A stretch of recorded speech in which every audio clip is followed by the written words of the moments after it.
நம்மளோட சேனலில் தொடர்ந்து பலவிதமான சமூக கலாச்சார விஷயங்களை நம்ம நிறைய பேசிகிட்ருக்கோம். சில நண்பர்கள் நம்ம ஐஆர்எஸில் இருந்ததுனால சில பொருளாதார சம்மந்தப்பட்ட வீடியோவும் கேட்டிருக்காங்க. பொலிட்டிக்கலாக என்னுடைய பயணம் இந்த சமூக கலாச்சாரத்தை நோக்கி இருக்கிறனால அதிகமான நேரங்கள் அதில் போடுறோம். பட் இருந்தாலும் விரைவில் அதில் ஒரு வீடியோஸும் ஏதாவது கிளாரிஃபிகேஷன் வேணும்னா கமெண்ட்ஸ் பேஸ் பண்ணி ஒரு கிளாரிட்டி கொடுக்கலாம். வணக்கம், நான் உங்களுடைய சரவணகுமாரன் ஐஆர்எஸ்.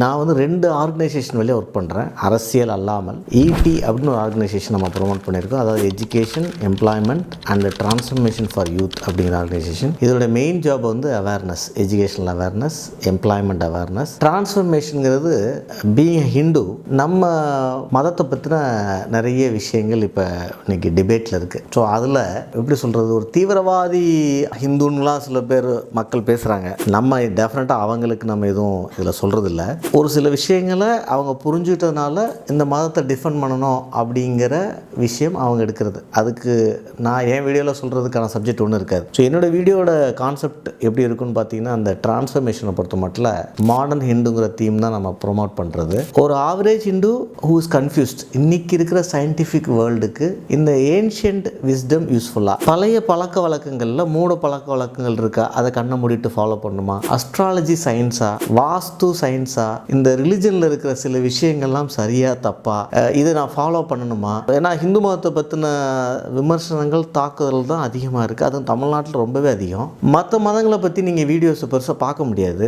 இருக்குது, கொஞ்சம் இருக்குது, பட் ஆனால் பார்க்க முடியாது. அப்போ ஒரு சராசரி ஹிந்துக்கு என்ன டவுட் வந்துடுது, நம்ம தான் தப்பான ஒரு மூட நம்பிக்கையான ஒரு உலகத்தில் வாழ்ந்துட்டுருக்கோம் போல இருக்குது, மற்றவங்களாம் ரொம்ப கரெக்டாக இருக்காங்க போல இருக்குது, நம்மளது சயின்ஸ் இல்லை, மற்றதெல்லாம் சயின்ஸ் இருக்குது. இந்தமாரி பல விதமான குழப்பங்கள் இருக்குது. நான் அந்த டிபேட்டுக்கு நான் ஆன்சர் பண்ண போகிறதில்ல. பட் என்னோட ஆன்சர் இந்த மதத்தில் இருக்கிற, இந்த ஏன்ஷியன் விஸ்டத்தில் இருக்கிற நம்மளுடைய ஸ்கிரிப்சரில் ஆரம்பிச்சு, அதனால தான் பகவத்கீதை பற்றி பேசுகிறோம், திருக்குறளை பற்றி பேசுகிறோம். இனி தொடர்ந்து யோகா சூத்ரா, பிரம்மசூத்ரா, வேதங்கள், உபநிஷத்துகள், திருமூலர் திருமந்திரம், இந்தமாரி எனக்கு தெரிந்த நாங்கள் பயன்படுத்தின ஸ்கிரிப்ட் எல்லாமே தொடர்ந்து பேச போகிறோம். அதில் இருக்கிற ஒரு ரேஷனல் காம்பனண்ட், சிலது நம்மளே ஒரு முடிவு சொல்ல முடியாமல் இருக்கலாம் இன்னைக்கு இருக்கிற அனுமானத்தில். அதுக்கெல்லாம் அந்தந்த நேரத்தில் ஒரு கிளாரிஃபிகேஷன் கொடுக்க வேண்டியது என் கடமை. ஸோ ஒரு average Hindu who is confused about what is our religion எல்லாம் இருக்க முடியுமானா இருக்க முடியும், அது அவங்க தனிப்பட்ட விஷயம். ஆனால் நான் ப்ராக்டிஸ் பண்ணுறேன், எனக்கான குழப்பம் இருக்குது அப்படின்னா, நான் ஒரு சுவாமிஜியாக இல்லாமல், ஒரு குருவாக இல்லாமல், ஒரு common man living in urban city, ஒரு உங்களுடைய கசினா, ஒரு ஃப்ரெண்டாக இந்த மதத்தில் எப்படி பார்க்குறேன், அதில் என்னென்ன பண்ணலாம், என்னுடைய அனுபவம் என்ன, இதெல்லாம் ஷேர் பண்ணுறதான் இந்த 3வது concept, transformation. So educational awareness நாங்கள் கொடுக்குறோம் ஈடி வழியாக, எம்ப்ளாய்மெண்ட் அவேர்னஸ் கொடுக்குறோம், அது ஆன்லைன் அண்ட் ஆஃப்லைனில் கொடுக்குறோம். நிறைய இடத்துல இந்த ஈட்டிங்கிற சிம்பிளை நீங்கள் பார்ப்பீங்க. டிரான்ஸ்ஃபர்மேஷன் பெரும்பாலும் இப்போதைக்கு நான் வீடியோஸ் தான் பண்ணிகிட்ருக்கோம். ஸோ இதுக்குன்னு எதுவும் ஒரு ஆர்கனைசேஷன் பண்ணல. பட் அந்த வீடியோஸை உடைய தீம் எஸ்எல்ஜின்னு வச்சுருக்கோம், அதாவது சயின்ஸ், லாஜிக், கட்ஸ். ஸோ எல்லா விஷயத்தையுமே இந்த 3 வழியாக அணுக ட்ரை பண்ணுறோம். அதில் தான் அணுக முடியும், வேறு லாஜிக் இல்லை. ஸோ சயின்ஸுங்கிற வழியாக பார்க்கும், ஆனால் எல்லாத்தையும் சயின்ஸில் பார்க்குறதுக்கான வாய்ப்பு இல்லை. ஏன் பார்க்கலன்னா, நீங்கள் பாத்ரூமில் குளிக்கும்போது தண்ணி ஓடுற டைரக்ஷன் பார்த்தீங்கன்னு வச்சுங்களேன், நீங்கள் மொசைக்கு போட்டு வச்சுருந்தா கூட தண்ணி ஒரே டைரக்ஷனில் ஓடாது, 6 மாரி தனித்தனியாக பிரிஞ்சு போடுது. நீங்கள் குளிச்சு முடிச்சோன்னா அப்படியே தனித்தனியாக ஏதோ ஐலாண்டு மாதிரி நிற்கும். ஏன்னா அங்கே ஒரு சயின்ஸ் இருக்குது, அங்கே மேடு அங்கேயும் பள்ளம் இருக்குது, உங்கள் கண்ணில் அதை பார்க்க முடியாது. பட் அதில் இருக்க சயின்ஸை உட்காந்து நம்ம அனலைஸ் பண்ணிட்டு இருக்க முடியுமா, நமக்கு டைம் வேஸ்ட். ஸோ இந்த மாதிரி சயின்ஸு எல்லாத்துலேயும் இருக்குது, ஆனால் எல்லாத்தையும் மனுஷனால் பார்க்க முடியல, இன்ஸ்ட்ருமெண்டால் மெஷர் பண்ண முடியல. ஃபார் எக்ஸாம்பிள், கார்டியாக் டாக்டர், பாம்பேல இருந்த cardiologist, number 1 cardiologist of India, அவருடைய ரூமில் ஐசியூக்கு பக்கத்தில், சிசியூன்னு சொல்கிறாங்களே, அதுக்கு பக்கத்தில் அவருக்கு ஒரு கார்டியாக் அரெஸ்ட் வருது, அவரை காப்பாற்ற முடியல. ஒரு கார்டியாலஜிஸ்ட் டாக்டரால் ஏன் அதை ப்ரிடிக்ட் பண்ண முடியல? ப்ரிடிக்ட் பண்ண முடியுமானா முடியும், ஆனால் ஏன் முடியல?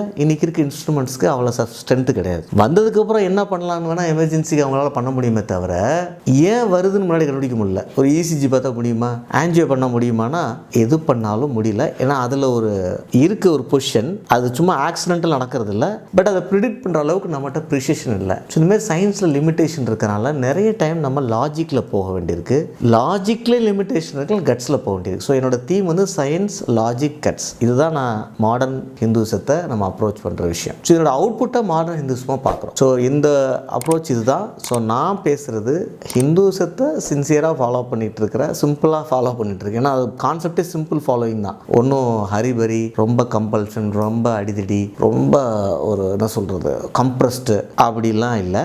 ரொம்ப சிம்பிளாக ஜாலியாக ஃபாலோ பண்ணுறவங்களுக்கு.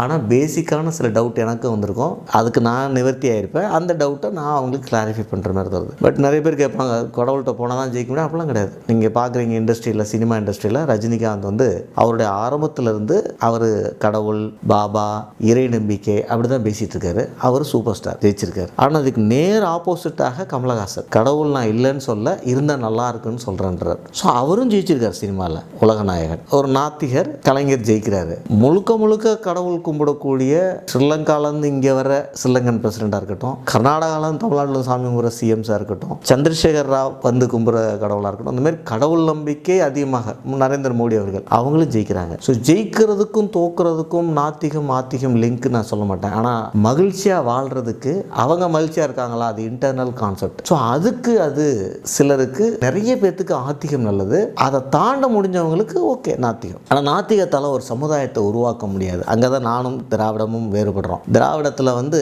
ஒரு நாத்திகத்தில் ஒரு சமுதாயத்தை உருவாக்க முடியும்னு நினைக்கிறாங்க. ஒரு ஊர் முழுக்க, சேலம் முழுக்க நாத்திக ஊர் அப்படி ஆக்க முடியும்னு நினைக்கிறாங்க. அப்படி ஆக்கவே முடியாது. ஏன்னா அந்த மாதிரி உலகத்தில் ஒரு கம்யூனிட்டியே இல்லை. எல்லா கம்யூனிட்டிக்கும் ஒரு ரிலிஜன் இருந்திருக்கு, ஒரு கடவுள் இருந்திருக்காரு, ஒரு பக்தி இருந்திருக்கு. அது என்ன வேணாலும் பேர் வச்சுக்கோங்க, ஆனால் இல்லாமல் இருக்க முடியாது. அப்போ நீங்கள் ஒரு நாத்திகம் இண்டிவிஜுவலாக போகிறத குரூப்பாக மாற்ற ட்ரை பண்ணும்போது அதில் வர்ற பலவிதமான குதர்க்கங்கள் வரலாற்று ரீதியாக உங்களை பின்னாடி பாதிக்க வாய்ப்பு இருக்குங்கிறது தான் என்னுடைய ஒரு தீர்க்கமான முடிவு. அதனால தான் நான் நாத்திகம் at individual level well and good, நாத்திகம் at group level cannot survive for long time அப்படிங்கிறது என்னுடைய தீர்மான முடிவு. அதனால தான் நான் வந்து நாங்கள் ஐஆர்எஸ் பண்ணிவிட்டு இவ்வளோலாம் சயின்ஸும் பார்த்துட்டு ஏன் வந்து ரிலிஜனை சப்போர்ட் பண்ணுறேன்னா, at group level as religion is the best. ஆனால் அதில் பேலன்ஸ்ட் இருக்கா இல்லையான்னு அந்தந்த குரூப்பு தான் முடிவு பண்ணணும். இதுதான் எங்கள் சேனலுடைய ஒரு இன்ட்ரோ அப்படின்னு வச்சுக்கலாம். ஏன்னா நிறைய வீடியோஸில் பலவிதமான கமெண்ட்ஸ் வரும்போது அதுக்கான கிளாரிஃபிகேஷன் கொடுக்க வேண்டிய பொறுப்பும் எனக்கு இருக்கிறது. நன்றி, வணக்கம்.